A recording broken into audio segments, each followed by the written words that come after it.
Hello students, welcome back.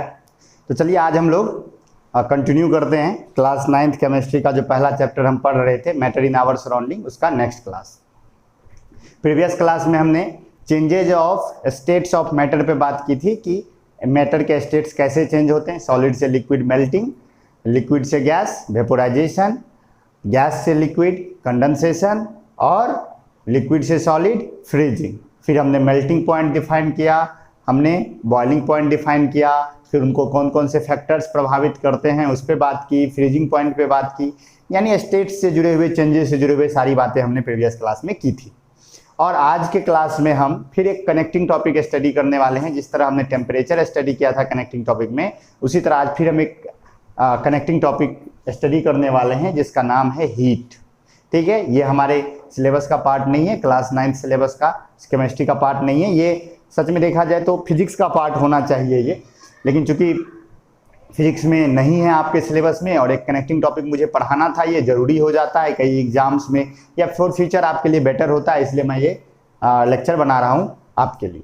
तो ठीक है, चलिए शुरू करते हैं। हीट, आप सभी ने जीवन में कभी न कभी हीट सुना ही होगा। हीट वर्ड, हीट मतलब हीट। हीट क्या होता है? देखिए, हीट एनर्जी का एक फॉर्म होता है। एनर्जी के अनेक फॉर्म्स हैं, उसमें से एक फॉर्म है हीट। तो हीट एनर्जी का एक ऐसा फॉर्म है जो फ्लो करता है due to temperature difference.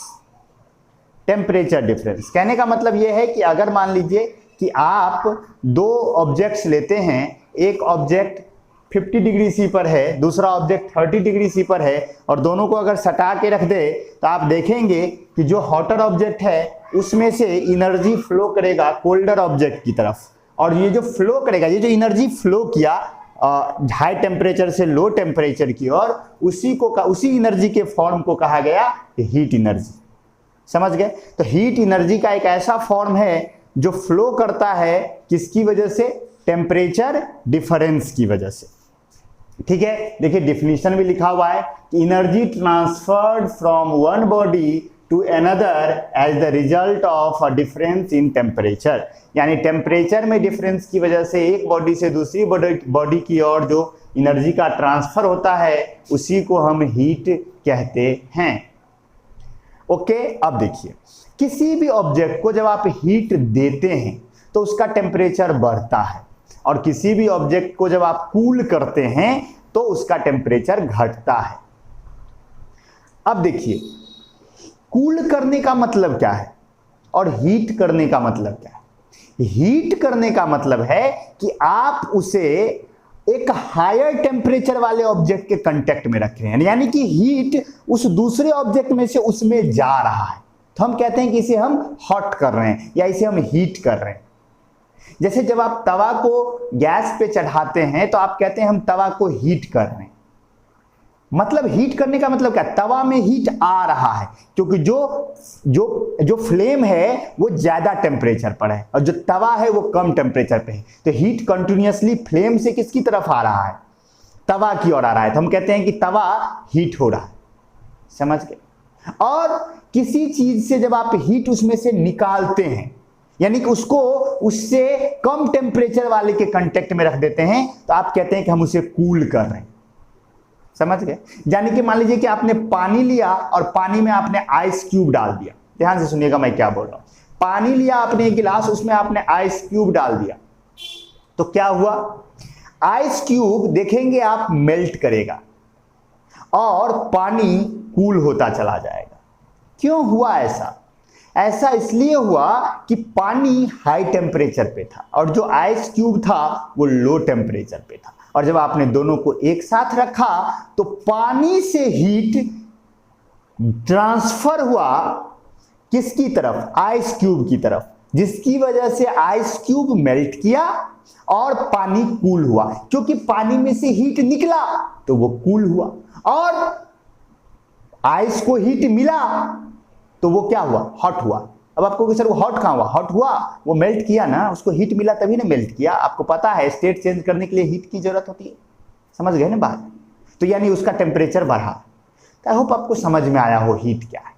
Okay, तो ठीक है। अब देखिए, हीट एनर्जी का एक फॉर्म है, तो इसके कुछ यूनिट्स होते हैं जो आपको पता होना चाहिए। हीट का जो मेन यूनिट है SI unit of heat energy, देखिए एनर्जी कोई भी हो, कोई भी एनर्जी होता है उसका SI यूनिट जूल ही होता है। तो SI unit of heat is joule. क्या होता है? जूल होता है SI यूनिट, याद रखिएगा जूल, समझ गए। और एक इसका एक और पॉपुलर यूनिट होता है, पॉपुलर यूनिट जो कि बड़ा फेमस है, आप कभी भी एनर्जी के लिए इस यूनिट को बहुत इस्तेमाल सुनते होंगे, नाम है कैलोरी। सुने हैं कैलोरी? बिल्कुल, आप जो बिस्कुट खाते हैं या कोई भी फूड लेते हैं तो वो कैलोरी में ही आता है कि कैलोरी। तो जूल और कैलोरी, और याद रखिएगा एक डाटा यहां पे याद रखिएगा कि 1 कैलोरी इक्वल टू होता है 4.18 जूल। 1 कैलोरी 4.18 जूल के बराबर होता है, जिसे हम नियरली 4.2 जूल भी कहते हैं। इसे आप नियरली क्या कह सकते हैं? इसे अगर आप चाहे तो आप इसे नियरली क्या कह सकते हैं? इसे आप नियरली कह सकते हैं 4.2 जूल, लेकिन एग्जैक्टली देखा जाए तो 1.8 होता है। समझ गए? तो ये याद रखना है। तो ऐसा यूनिट ऑफ हीट हो गया जूल, और एक पॉपुलर यूनिट है इसका calorie. 1 joule equal to 1 calorie equal to 4.18 joule, that equal to nearly 4.2 joule. Okay, अब सवाल उठता है कि किसी भी सब्सटेंस को अगर हम हीट देंगे तो क्या होगा। तो देखिए जनरली आप पूरे मैकेनिज्म को पहले समझ लीजिए, फिर हम बात करेंगे। देखिए कोई भी आप सब्सटेंस ले लीजिए, उसे आप हीट देना शुरू कीजिए।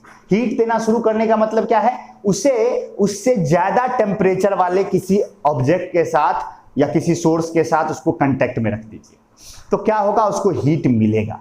जब उसको हीट मिलेगा तो उसका टेम्परेचर बढ़ना शुरू होगा, उसका टेम्परेचर बढ़ना शुरू होगा। टेम्परेचर बढ़ता जाएगा, बढ़ता जाएगा, बढ़ता जाएगा, और एक ऐसा समय आएगा जब उसका स्टेट बदलने लगेगा, जब उसका स्टेट बदलने लगेगा। और जब स्टेट बदलने लगेगा तो टेम्परेचर बढ़ना बंद हो जाएगा। मैं एग्जांपल से समझाता हूं आपको। आप एक बर्तन ले लीजिए, वेसल ले लीजिए, और उसमें आप क्या कीजिए? पानी डाल दीजिए और गैस ऑन कर दीजिए, और एक लैब थर्मोमीटर, आप जानते हैं लैब थर्मोमीटर लेबोरेटरी में मिलने वाला एक थर्मोमीटर है, जिसका reading scale -10 degree Celsius to 110 degree Celsius होता है। 110 डिग्री सेल्सियस का वो मेजरमेंट होता है। आप अपने घर वाला थर्मामीटर उसमें मत डाल दीजिएगा, फट जाएगा वो, उसकी कैपेसिटी उसको आप मेजर करने की नहीं। यहाँ मैं लैब थर्मोमीटर की बात कर रहा हूँ। तो मैं एक लैब थर्मोमीटर डाल दूंगा उसमें एक स्टैंड पर लगाकर, और गैस का नॉब ऑन कर दूंगा। तो आप देखेंगे कि मान लीजिए कि अभी जो आपका पानी है वो मान लीजिए रूम टेम्परेचर या मान लीजिए कि 40 डिग्री सेल्सियस पर है। तो आपने गैस ऑन किया तो आप देखेंगे कि पानी का टेम्परेचर बढ़ना शुरू हुआ। पानी का टेम्परेचर 40 से 50 हुआ, 60, 70, 80, 90, 95, 96, 97, 98, 99, 100। अगर वो पानी प्योर है, आपको पता है इम्प्योरिटी से बॉइलिंग पॉइंट प्रभावित होता है, तो अगर वो पानी प्योर है तो 100 डिग्री सेल्सियस उसका बॉइलिंग पॉइंट होगा, और 100 डिग्री सेल्सियस पे जाकर वो पानी बॉयल करना शुरू कर देगा। और पानी जब बॉयल करना शुरू करेगा तो उसका टेम्परेचर बढ़ना बंद हो जाएगा। अब आप थर्मोमीटर को देखेंगे तो थर्मोमीटर 100 पे जाके रुक जाएगा। अब जो मरकरी है उसका जो पारा है वो आगे नहीं बढ़ेगा। आप गैस को कितना भी ऑन कीजिएगा, कितना भी ज्यादा तेज कीजिएगा गैस को, टेम्परेचर बढ़ने वाला नहीं, टेम्परेचर बढ़ने वाला नहीं। यानी जब स्टेट चेंज होना शुरू हुआ तो टेम्परेचर बदलना क्या हो गया? रुक गया। तो जरा आप इसको हम अटैच करते हैं टेम्परेचर के साथ। आप याद कीजिए टेम्परेचर क्या था? Kinetic energy. टेम्परेचर से क्या एसोसिएटेड होता था? Kinetic energy. किसी भी चीज का टेम्परेचर जितना अधिक होता था उसके मॉलिक्यूल की काइनेटिक एनर्जी उतनी ही अधिक होती थी। तो अब जरा ध्यान सुनिए, जब पानी 40 डिग्री सेल्सियस पे था और हमने गैस ऑन किया तो गैस से एनर्जी आ रहा है, यानी गैस के फ्लेम से एनर्जी आ रहा है, और उस एनर्जी की वजह से पानी के मॉलिक्यूल्स की काइनेटिक एनर्जी बढ़ रही है। तो देखिए एनर्जी हमें दिख रहा है ना कि ये एनर्जी कहां जा रही है? काइनेटिक एनर्जी को बढ़ाने में खर्च हो रही है। तो एनर्जी कंजर्वेशन वैलिड है। एनर्जी कंजर्वेशन कहता है कि energy can neither be created not destroyed. Energy ना क्रिएट होता है ना डिस्ट्रॉय होता है, और ये फिजिक्स का सबसे मेन रूल है, energy can neither be created not destroyed.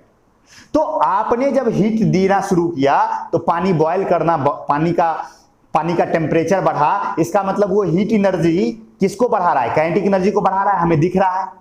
Temperature बढ़ते बढ़ते बढ़ते बढ़ते 100 पे चला गया। अब जो आप हीट दे रहे हैं उस हीट की वजह से टेम्परेचर तो नहीं बढ़ रहा है, अब तो टेम्परेचर बढ़ना बंद हो गया ना। अब तो बस क्या हो रहा है? बॉइलिंग हो रही है, लेकिन टेम्परेचर नहीं बढ़ रहा है। तो सवाल उठता है कि ये हीट कर क्या रहा है? अभी जो आप हीट दे रहे हो वो हीट क्या कर रहा है? उससे पहले जो आप हीट दे रहे थे बॉइलिंग से पहले, वो टेम्परेचर बढ़ा रहा था। अभी जो आप हीट दे रहे हो वो क्या कर रहा है? तो मैं कहूंगा, या केमिस्ट्री कहता है या फिजिक्स कहता है कि वो स्टेट को बदल रहा है। वह हीट खर्च हो रहा है क्या करने में? स्टेट बदलने में। यानी वो जो इंटरमॉलिक्यूलर फोर्स है, अब एक बात बताओ, लिक्विड है, लिक्विड से गैस बनना है तो इंटरमॉलिक्यूलर फोर्स को टूटना पड़ेगा ना। दो मॉलिक्यूल्स के बीच में जो इंटरमॉलिक्यूलर फोर्स है वो टूटना पड़ेगा, तभी ना वो उड़ेगा ऊपर। तो वो जो आपका हीट, अभी जो आप हीट दे रहे हो वो क्या हो गया? वो बॉन्ड तोड़ने में खर्चा हो रहा है। वो इंटरमॉलिक्यूलर फोर्स जो है उसको तोड़ने में खर्चा हो रहा है। गैस, लिक्विड को गैस बनाने में खर्चा हो रहा है, यानी स्टेट चेंज करने में खर्च हो रहा है। आया समझ में? तब यहां से देखिए आपको दो तरह के हीट दिख रहे होंगे। एक हीट वो हुआ जो क्या कर रहा है? टेम्परेचर चेंज कर रहा है। और एक हीट वो हुआ जो स्टेट चेंज कर रहा है। नहीं समझ रहे हो ना बात? आप आयरन ले लो, आयरन को आप ले लीजिए, उसको गर्म करना शुरू कीजिए। आयरन सॉलिड है, आप देखोगे पहले उसका टेम्परेचर बढ़ेगा और एक समय ऐसा आएगा जब आयरन मेल्ट करने लगेगा। उसके बाद आप कितना भी हीट दोगे तो आयरन मेल्ट ही करेगा, उसका टेम्परेचर नहीं बढ़ेगा, टेम्परेचर रुक जाएगा। यानी जब स्टेट चेंज होने लगता है तो टेम्परेचर रुक जाता है। कब तक के लिए? जब तक पूरी तरह से स्टेट चेंज ना हो जाए। पूरी तरह से स्टेट चेंज हो जाएगा तो फिर क्या होगा? फिर टेम्परेचर बढ़ने लगेगा। आ रहा है समझ में आपको? जब तक स्टेट चेंज होगा तब तक टेम्परेचर चेंज नहीं होगा। यानी यहां से अगर हम देखें तो हम हीट के दो टाइप्स डिफाइन कर सकते हैं। हीट के कितने टाइप्स? दो टाइप्स। ये आई होप आपने लिख लिया हो। हीट के दो टाइप्स आप डिफाइन कर सकते हैं। हीट हो गए आपके दो टाइप्स के यहां के हिसाब से। तो हीट के हो गए दो टाइप्स, सॉरी इससे लिखते हैं। हीट के हो गए दो types. First is latent heat, first is specific heat, specific heat, and second is latent heat. Second is latent heat. दो तरह के हीट हो गए, स्पेसिफिक हीट और लेटेंट हीट। ये दो चीजें डिफाइन की जाती है। अब सवाल उठता है कि what is specific heat? Specific heat क्या है और लेटेंट हीट क्या है? अब हम ये समझते हैं।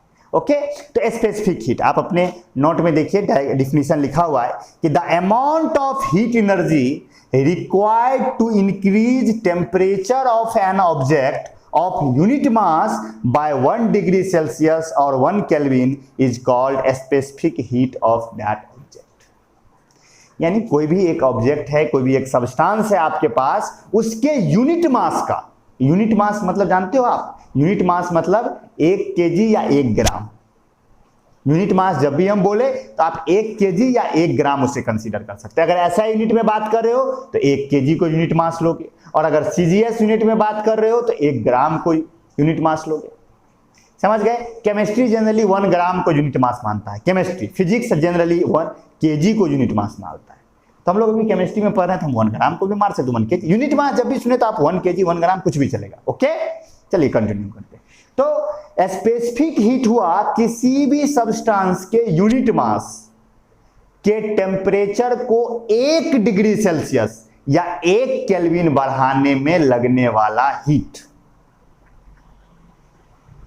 यानी कोई भी सब्सटेंस हमारे पास है, वो यूनिट मास उसका है, लेट सपोज 1 ग्राम को ही हम ले लेते हैं, तो 1 ग्राम हमारे पास है, तो 1 ग्राम के टेम्परेचर को 1 डिग्री सी या 1 केल्विन बढ़ाने के लिए जितना हीट लग जाएगा वो उसका स्पेसिफिक हीट कहलाएगा उस सब्सटेंस का। जैसे पानी का एग्जांपल लेते हैं। अगर आपके पास 1 केजी पानी हो, 1 केजी पानी, और उसके टेम्परेचर को आप 1 डिग्री सेल्सियस बढ़ाना चाहते हो, तो आपको 1000 कैलोरी हीट खर्चा करना पड़ेगा। कितना कैलोरी? 1000 कैलोरी या 1 किलो कैलोरी 1 केजी को। और अगर आपके पास 1 ग्राम हो तो ऑब्वियस सी बात है, 1 केजी को अगर 1000 लग रहा है तो 1 केजी 1 ग्राम को कितना करना पड़ेगा? 1 कैलोरी करना पड़ेगा। आ रहा है समझ में स्पेसिफिक हीट क्या है? किसी भी सब्सटेंस के यूनिट मास के टेम्परेचर को 1 डिग्री सेल्सियस या 1 केल्विन बढ़ाने के लिए जितना हीट लगता है वो उसका स्पेसिफिक हीट कहलाता है। आया समझ में? क्या है स्पेसिफिक हीट? समझ गए? तो हम यहां लिख सकते हैं, या आप डिफाइन लिखा हुआ है कि heat required to increase the temperature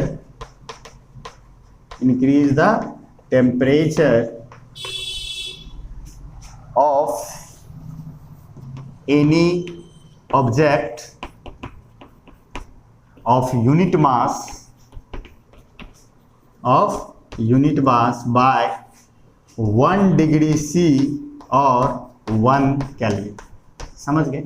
यानी यूनिट मास के टेम्परेचर को 1 डिग्री सी या 1 केल्विन बढ़ाने में जो हीट रिक्वायर्ड होगा बढ़ाने के लिए, उसी को क्या कहेंगे? स्पेसिफिक हीट कहेंगे। समझ गए? अब स्पेसिफिक हीट में कुछ ऐसे डाटा है, मैं अभी लेटेंट हीट को इरेज कर देता हूं, उसे मैं फिर से हम लोग लाएंगे। ठीक है, अभी हम स्पेसिफिक हीट पढ़ लेते हैं। 2 टाइप्स होते हैं, वो याद रखिए। ठीक है, तो अब स्पेसिफिक हीट में हमें किसका स्पेसिफिक हीट याद रखना है? हमें वाटर, अच्छा, it is denoted by S, ये पॉइंट याद रखिएगा। इसको डिनोट किया जाता है एस से। It is denoted by S, इसे S से डिनोट करते हैं, S। समझ गए? तो अब हमें याद रखना है कुछ सब्सटेंस हैं जिनके स्पेसिफिक हीट को हमें याद रखना है, जैसे specific heat of water, S water, यानी कि specific heat of water. S मैंने ऊपर लिखा है और ये मैंने सबस्क्रिप्ट में लिखा है, नीचे में लिखा है, ये याद रखिएगा। ये आप ऐसा वाटर एक लाइन में नहीं लिख दीजिएगा। सबस्क्रिप्ट सुपरस्क्रिप्ट समझते हैं ना, पावर में जाता है तो सुपरस्क्रिप्ट कहते हैं, नीचे में सबस्क्रिप्ट। तो ये एस वाटर है, तो एस वाटर बराबर हो गया 1 कैलोरी पर ग्राम। 1 कैलोरी पर ग्राम, अगर ग्राम में देखोगे तो 1 कैलोरी पर ग्राम हो जाएगा, या नहीं तो आप लिख सकते हो 4.2 जूल पर ग्राम, या नहीं तो आप लिख सकते हो 1000 कैलोरी पर केजी, 1000 कैलोरी पर केजी, या नहीं तो आप लिख सकते हो 1 किलो कैलोरी पर केजी। ये 1000 को 1 किलो कहते हैं। समझ गए? या नहीं तो आप अगर जूल में ही लिखना चाहते हो, ये सारे डाटा हो गए, एक ही चीज को मैं कन्वर्ट कर करके लिख रहा हूं, कोई ऐसा नहीं है।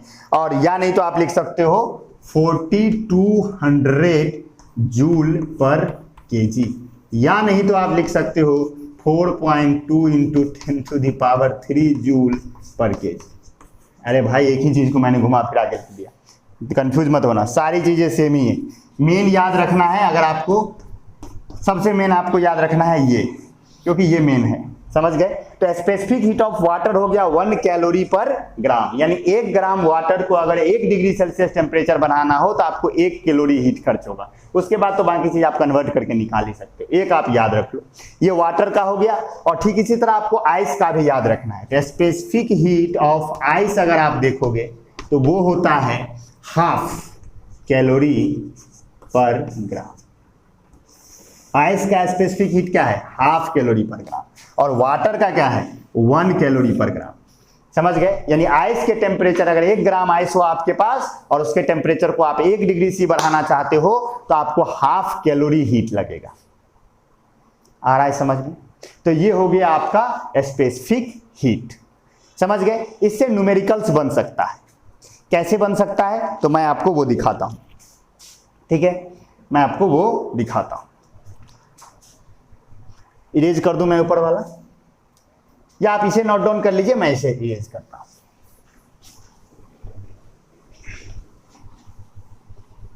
तो अगर अब आप देखो, मैं दिखाता हूं आपको कि अब देखिए कैसे हो सकता है। मान लीजिए कि अगर आपसे क्वेश्चन पूछा जाए कि आपके पास इतना ग्राम कोई चीज है और उसका टेम्परेचर इतना है, उसको इतना करना है। जैसे मैं एक क्वेश्चन लिख देता हूं, फिर मैं फॉर्मूला बता दूंगा और आपको यूज करके दिखाऊंगा। मैं पहले फॉर्मूला ही लिखा देता हूं।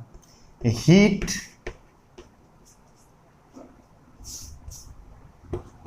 when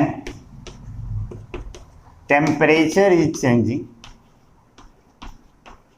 when temperature is changing, जब टेम्परेचर बदल रहा हो। तो टेम्परेचर अगर बदल रहा है तो दो बातें हो सकती हैं। अगर मेरा टेम्परेचर बदल रहा है तो दो बातें हो सकती है, या तो मेरा टेम्परेचर बढ़ रहा होगा यानी तो मेरा टेम्परेचर घट रहा होगा। मेरा टेम्परेचर कब बढ़ेगा? जब मैं हीट एब्जॉर्ब कर रहा हूँगा, या नहीं तो मेरा कब घटेगा? जब मैं हीट रिलीज कर रहा हूँगा। तो मैं यही दोनों काम कर सकता हूँ ना। तो when temperature is changing then heat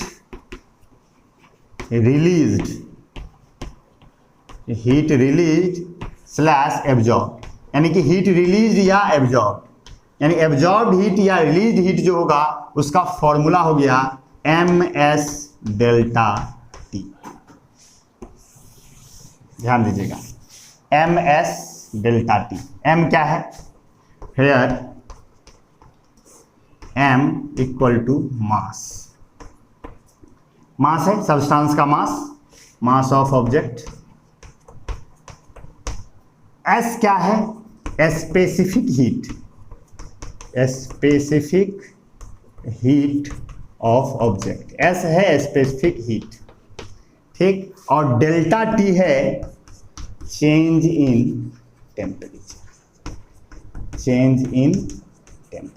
temperature में आपने कितना चेंज लाया वो है, समझ गए? तो ये हो गया आपका फॉर्मूला। इस फॉर्मूले की मदद से आप हीट एब्जॉर्ब या हीट रिलीज निकाल सकते हैं। जैसे कि मैं एक प्रॉब्लम ले लूं और आपको बना के दिखाऊं कि आप एक प्रॉब्लम देख लीजिए कि क्वेश्चन आपसे पूछा गया, क्या क्वेश्चन पूछा गया, मैं क्वेश्चन लिख लेता हूं फिर आप देखिए। ये हमारा न्यूमेरिकल है कि find the amount of heat energy required to change the temperature of 5 kg water from 20 degree C to 50 degree C. यानी आपके पास 5 kg पानी है, उसका टेम्परेचर आपको 20 डिग्री सी से 50 डिग्री सी करना है, यानी टेम्परेचर को बढ़ाना है बाबू। तो हीट एब्जॉर्ब होगा या रिलीज होगा? ऑब्वियस है एब्जॉर्ब होगा। जब भी टेम्परेचर बढ़ेगा तो हीट एब्जॉर्ब होगा। तो मैं फॉर्मूला यूज करूंगा ms डेल्टा T। मैं कैसे यूज करता हूं वो देखिए। सबसे पहले हमें मास गिवन है, क्या गिवन है? मास कितना है? 5 kg, यानी कि इसे हम कह सकते हैं 5000 ग्राम कह सकते हैं। आप S जानते हैं वाटर का, SW, वाटर का स्पेसिफिक हीट जानते हैं ना, क्या होता है? 1 कैलोरी पर ग्राम, ठीक। और चेंज इन टेम्परेचर, टेम्परेचर को कहां से कहां ले जाना है? 20 डिग्री से 50 डिग्री से, यानी कि टेम्परेचर में चेंज कितना है? 30 का। टेम्परेचर में चेंज कितना है? 30 का। तो हमारे पास गिवन डाटा है, तब हमें H निकाल लेना है। तो हम फॉर्मूला लगाएंगे, यहां पर लगाते हैं, देखिए H बराबर ms डेल्टा T। फॉर्मूला लगेगा H बराबर ms डेल्टा T। तो m के जगह पे 5000, S के जगह पे वाटर है, वाटर का S मैंने बताया कितना होता है? 1, अभी हमने तुरंत बात की, 1 कैलोरी पर ग्राम। और डेल्टा T के जगह पे 30, क्योंकि टेम्परेचर में कितने का चेंज हुआ? 30 का। तो जब इसे सॉल्व करोगे तो आ जाएगा 15,000 नहीं 1,50,000 कैलोरी। यानी इसे आप लिख सकते हो 1.5 into 1 2 3 4 5 10 to the power 5 calorie. तो देखिए आपके पास हीट एनर्जी आ गई कि नहीं आ गई? तो इस फॉर्मूले का यूज करके आप किसी भी सब्सटेंस का टेम्परेचर चेंज होने पर हीट निकाल सकते हो। अगर कूल होता तो फिर यहाँ पर हीट निकलता, यही H निकलता, लेकिन वो हीट क्या होता है? एब्जॉर्ब या रिलीज? वो रिलीज होता है। ये हीट क्या है? आप चाहे तो यहाँ पर HA लिख सकते हो सब सुपरस्क्रिप्ट में। HA मतलब हो गया हीट एब्जॉर्ब। समझ गए बात? जैसे कि अगर मान लीजिए कोई दूसरा क्वेश्चन अगर लिखा रहता कि find the amount of heat energy required to convert release when 2 kg water is cooled from 50 degree C to 10 degree C, यानी 2 kg पानी को अगर हम 50 डिग्री सी से 10 डिग्री सी पे लाएंगे तो कितना हीट निकलेगा? अगर ये क्वेश्चन रहता तो आप मुंह से भी बना सकते हो। मास दिया हुआ है 2 kg, तो 2000 ग्राम हो गया, ठीक है। टेम्परेचर को कहां से कहां लाना है? 50 से 10 पे लाना है, तो 40 का चेंज हुआ, तो 2000 इंटू 40 इंटू S का वैल्यू तो 1 होता ही है, तो 2000 इंटू 40 क्या हो जाएगा? 80,000, यानी कि 80,000 कैलोरी हीट रिलीज होगा। यहाँ एब्जॉर्ब नहीं होगा, रिलीज होगा, क्योंकि कूल हो रहा है ना, तो रिलीज होगा। तो समझ में आया। तो स्पेसिफिक हीट क्या है, समझ में आया कि यूनिट मास के टेम्परेचर को 1 डिग्री सी या 1 केल्विन बढ़ाने में जितना हीट खर्च होता है वही स्पेसिफिक हीट है। हीट रिलीज या एब्जॉर्ब निकालने के लिए हमारे पास फॉर्मूला आया MS डेल्टा T। M है मास, S है स्पेसिफिक हीट, डेल्टा T है चेंज इन टेम्परेचर। इससे आप हीट रिलीज भी निकाल सकते हैं, एब्जॉर्ब भी निकाल सकते हैं। रिलीज कब होगा, जब कूल होगा, और एब्जॉर्ब कब होगा, जब हीट किया जाएगा। समझ गए। तो ये तो हो गया टेम्परेचर चेंज, लेकिन स्टेट भी तो चेंज हो सकता है। समझ गए, स्टेट भी तो चेंज हो सकता है। स्टेट चेंज होगा तब क्या करेंगे, तो स्टेट चेंज पे देखते हैं हम लोग। स्टेट चेंज के कंडीशन में हमारे पास कौन सा हीट होगा, लेटेंट हीट। आपको पता है कौन सा हीट होगा, लेटेंट हीट। अब सवाल उठता है कि ये लेटेंट हीट क्या है। अभी मैंने तुरंत बताया कि एक ऐसा हीट जो क्या करता है, जो स्टेट चेंज करता है, टेम्परेचर चेंज नहीं करता है। तो इसे हम लिख सकते हैं कि the amount of heat energy required to convert या to change a state of object of unit mass।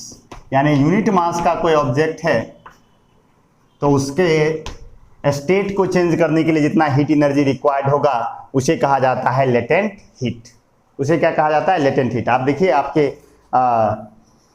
Note में भी लिखा गया है कि the amount of heat energy required to change the state is to change the state of unit mass of object is called latent heat। यानी latent heat वो हो गया जो स्टेट बदलता है। और याद रखिएगा latent heat टेम्परेचर चेंज नहीं करता, ये फिक्स टेम्परेचर पे काम होता है। ठीक है, अगर मान लीजिए कि लिक्विड गैस में कन्वर्ट हो रहा है तो बॉइलिंग पॉइंट पर होगा, और अगर सॉलिड लिक्विड बन रहा है तो वो मेल्टिंग पॉइंट पर होगा।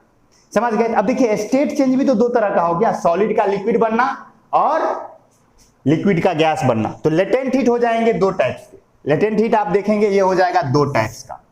पहला हो जाएगा, नोट में डिफिनीशन लिखा हुआ है, पहला हो जाएगा latent heat of fusion, latent heat of fusion. और दूसरा हो जाएगा latent heat of vaporisation. Latent heat of fusion और latent heat of vaporisation. Latent heat of fusion को कहते हैं हम LF, और लेटेंट हीट ऑफ वेपोराइजेशन को हम कहते हैं LV।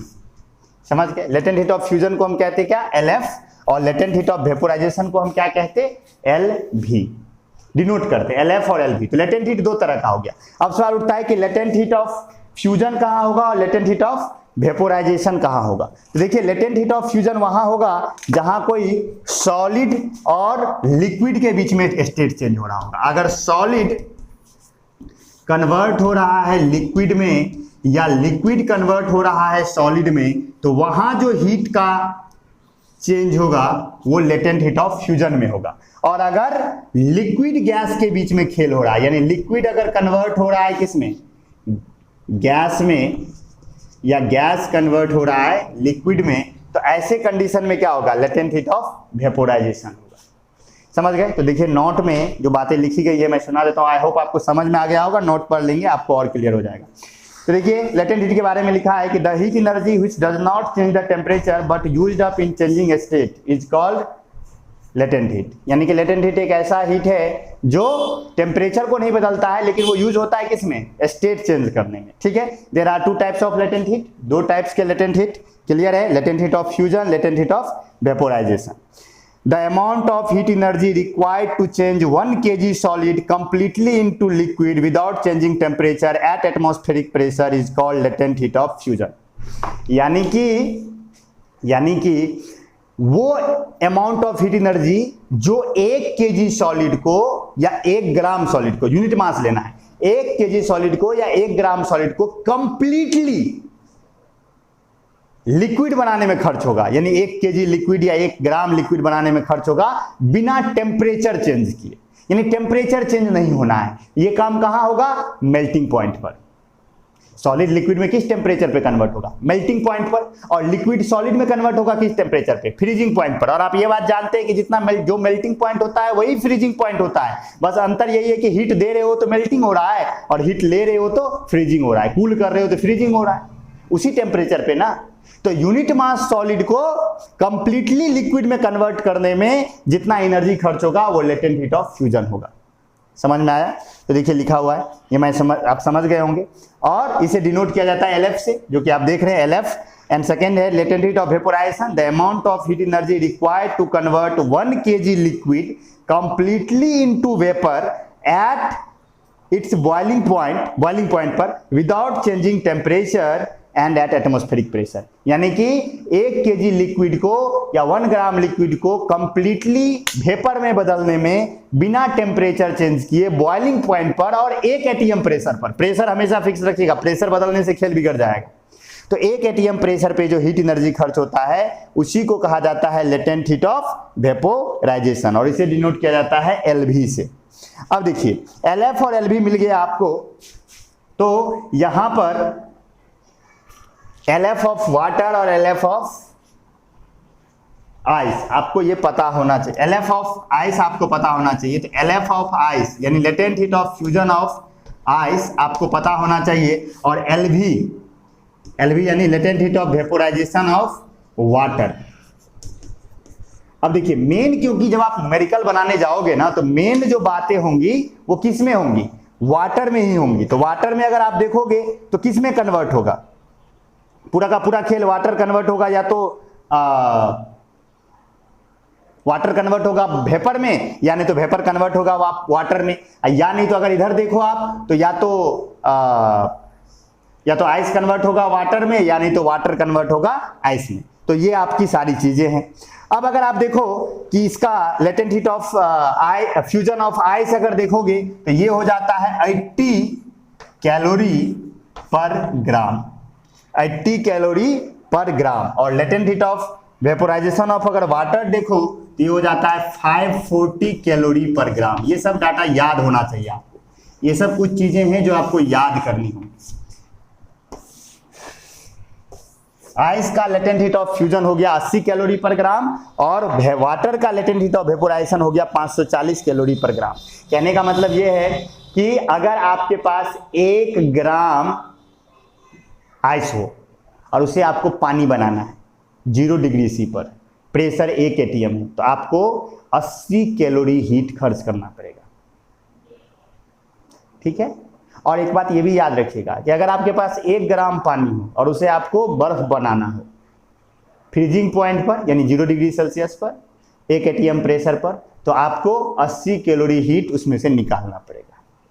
ठीक से समझ गए? ठीक उसी तरह अगर आपके पास 1 ग्राम पानी हो और उसे आपको पूरी तरह से वेपर में कन्वर्ट करना है, टेम्परेचर फिक्स है 100 डिग्री C, बॉइलिंग पॉइंट पर 100 डिग्री C और प्रेशर भी 1 atm, तो आपको 540 कैलोरी हीट खर्च करना पड़ेगा।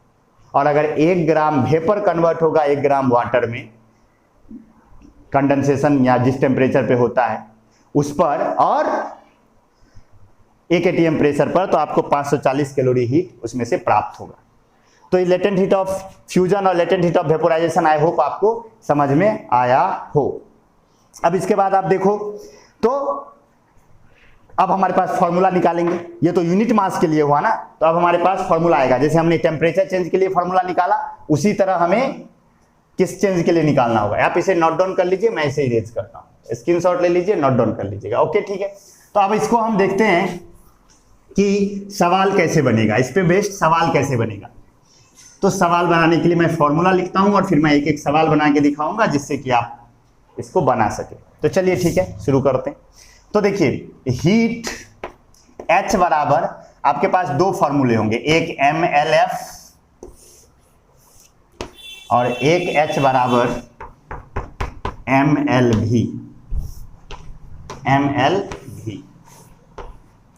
LF कब लगेगा और LV कब लगेगा? जब सॉलिड और लिक्विड के बीच में कन्वर्जन हो रहा हो तो हीट का फॉर्मूला MLF चलेगा, और जब लिक्विड और वेपर के बीच में खेल हो रहा हो, लिक्विड और वेपर, वेपर यानी कि गैस, आप जानते हो वेपर किसे कहते हैं, वैसा लिक्विड जिसका बॉइलिंग पॉइंट रूम टेम्परेचर से अधिक है उसे वेपर कहते हैं। तो अगर लिक्विड और वेपर के बीच में हो रहा हो तो फॉर्मूला MLV लगा दोगे आप, और अगर सॉलिड और लिक्विड के बीच में हो रहा हो तो आप MLF यूज करोगे। समझ गए? जैसे कि मान लीजिए आपके पास, मैं एग्जांपल लेता हूं कि जैसे मान लीजिए आपके पास 2 kg आइस है एट 0 डिग्री से, आपके पास 2 kg आइस है 0 डिग्री सेल्सियस पर। आप चाहते हैं कि मैं इसे क्या करूं, कन्वर्ट कर दूं वाटर में, तो आप वाटर में कन्वर्ट करना चाहते हो तो आपके पास हीट आपको देना पड़ेगा। कितना हीट देना पड़ेगा? तो क्या आइस को आप वाटर में कन्वर्ट करना चाहते हैं तो क्या सॉलिड लिक्विड बनेगा? तो फॉर्मूला चलेगा H बराबर MLF, और M के जगह पे आप क्या ले लोगे, 2 kg है तो इसे 2000 ले लो, ग्राम में ले लोगे, और LF ऑफ आइस आपको पता है कितना होता है, 80 होता है। तो जब इसे आप सॉल्व करोगे तो ये हो जाएगा 60 एंड 40 इस पे आ जाएगा। तो आप इसे लिख सकते हो 1 2 3 4 5, यानी कि आप इसे लिख सकते हो 1.6 into 10 to the power 5 calorie. तो आपको मिल गया, समझ गए? यानी कि अगर आप 2 kg आइस है आपके पास 0 डिग्री सी पर, तो अगर आप उसे वाटर में कन्वर्ट करना चाहते हैं तो आपको 1.6 into 10 to the power 5 calorie heat खर्च करना पड़ेगा। लेकिन जो पानी आपको मिलेगा वो पानी किस टेम्परेचर पे होगा, वो भी 0 डिग्री सेल्सियस पे ही होगा, उसका टेम्परेचर चेंज नहीं होगा, क्योंकि लेटेंट हीट आप याद रखिएगा वो टेम्परेचर चेंज नहीं करता है, वो बस स्टेट चेंज करता है। तो आपके पास आइस था, उसने क्या दे दिया, उसने क्या दे दिया आपको, वाटर दे दिया। ठीक उसी तरह अगर क्वेश्चन यहां पूछा जाए कि आपके पास let suppose you have 3 kg water है आपके पास एट 100 डिग्री सी, ऑलरेडी आपका वाटर 100 डिग्री सी पर है, और आप इसे क्या करना चाहते हो, आप इसे कन्वर्ट करना चाहते हो, कन्वर्ट इनटू वेपर, आप इसे वेपर में कन्वर्ट करना चाहते हो, तो कितना हीट खर्च होगा? तो ठीक है, सवाल बना देंगे। H बराबर क्या चलेगा, MLV चलेगा, क्योंकि यहां पर क्या हो रहा है, लिक्विड वेपर बन रहा है ना, तो आप यहां पर क्या लगाओगे, MLV लगाओगे। तो M के जगह पे क्या आ जाएगा, कितना kg है, 3 kg, तो 3000 ले लीजिए क्योंकि हम ग्राम में चला रहे हैं, और LV के जगह पे क्या ले लो, 540 ले लो। जब इसे सॉल्व करेंगे आप तो क्या आ जाएगा, 4 3 जा 12, 1 5 3 जा 15, 1 16, 1 2 3 4, 1 2 3 4, 1 2 3 4 5 6, that equal to 1.62 into 10 to the power 6 calorie. तो हीट निकल। लेकिन इससे जो आपको वेपर मिलेगा वो कितने डिग्री सेल्सियस पे होगा, 100 डिग्री सेल्सियस पे होगा, यानी टेम्परेचर चेंज नहीं होगा। तो इस तरह से आप लेटेंट हीट से जुड़ा हुआ सवाल बना सकते हैं, कोई भी सवाल बना सकते हैं। आई होप आपको समझ में आया हो कि लेटेंट हीट क्या है, स्पेसिफिक हीट क्या है, दोनों आपको समझ में आ चुका है। तो आपके पास नोट में देखिए, तो ये दोनों चीजें आपको अच्छे तरीके से लिखी गई है, सारी बातें डिफाइन की गई है, आप सब कुछ पढ़ेंगे आपको सब कुछ समझ में आ जाएगा। और आप एक बात याद रखिएगा कि हीट से ही क्या हो रहा है, हॉट हो रहा है कोई चीज या कूल हो रहा है। अगर हीट उसे मिल रहा है तो वो गर्म हो रहा है, और अगर हीट उससे लिया जा रहा है तो वो क्या हो रहा है, कूल हो रहा है। समझ गए? सॉलिड को आप हीट दोगे तो वो लिक्विड बनेगा, सॉलिड को हीट दोगे तो पहले उसका टेम्परेचर बढ़ेगा, फिर वो बॉइलिंग पॉइंट पर पहुंचेगा, जब तक टेम्परेचर बढ़ रहा है तब तक स्पेसिफिक हीट है, फिर बॉइलिंग पॉइंट पर पहुंचे, फिर वो मेल्टिंग पॉइंट पर पहुंचेगा, सॉलिड है ना, तो सॉलिड पहले मेल्टिंग पॉइंट पर पहुंचेगा, मेल्टिंग पॉइंट पे पहुंच के वो लिक्विड बनने लगेगा। क्या बनने लगेगा, लिक्विड बनने लगेगा, और वहां पर कौन सा हीट होगा, लेटेंट हीट ऑफ फ्यूजन। क्या होगा, लेटेंट हीट ऑफ फ्यूजन। फिर उसके बाद आप अगर हीट देते रहोगे तो सारा का सारा कन्वर्जन हो जाएगा, स्टेट बदल जाएगा, लिक्विड बन जाएगा। फिर भी आप हीट दे ही रहे हो, तब वो क्या होगा, फिर उसका टेम्परेचर बढ़ना शुरू होगा, फिर स्पेसिफिक हीट आ जाएगा, फिर वो बढ़ते कहां जाएगा, फिर वो जाएगा बॉइलिंग पॉइंट पर, और बॉइलिंग पॉइंट पे जाके वो लिक्विड क्या होगा, बॉयल करने लगेगा और वेपर में कन्वर्ट होने लगेगा। और अब जो आप हीट दे रहे हो वो क्या है, latent heat of vaporisation. I hope आपको ये सीक्वेंस समझ में आया हो कि लेटेंट हीट ऑफ फ्यूजन क्या है, लेटेंट हीट ऑफ वेपोराइजेशन क्या है, अच्छी तरीके से समझ में आया हो। अब इस पे हम कुछ एक दो आप न्यूमेरिकल्स कर सकते हैं और उस पर बेस्ड सवाल सब कर सकते हैं। तो एक स्पेसिफिक एक वीडियो आएगा जिसमें सिर्फ न्यूमेरिकल इसका करवाया जाएगा। आई होप आपको ये समझ में आया हो पूरी चीजें, क्या होती है स्पेसिफिक हीट, क्या होती है लेटेंट हीट। लेक्चर ऑलरेडी लंबा हो चुका है, इसीलिए हम लोग नेक्स्ट लेक्चर में इस पे बेस्ड न्यूमेरिकल्स करेंगे। तो नेक्स्ट वीडियो मिल जाएगा आपको जिसमें आपको न्यूमेरिकल्स मिल जाएंगे। तो see you soon, bye bye, take care.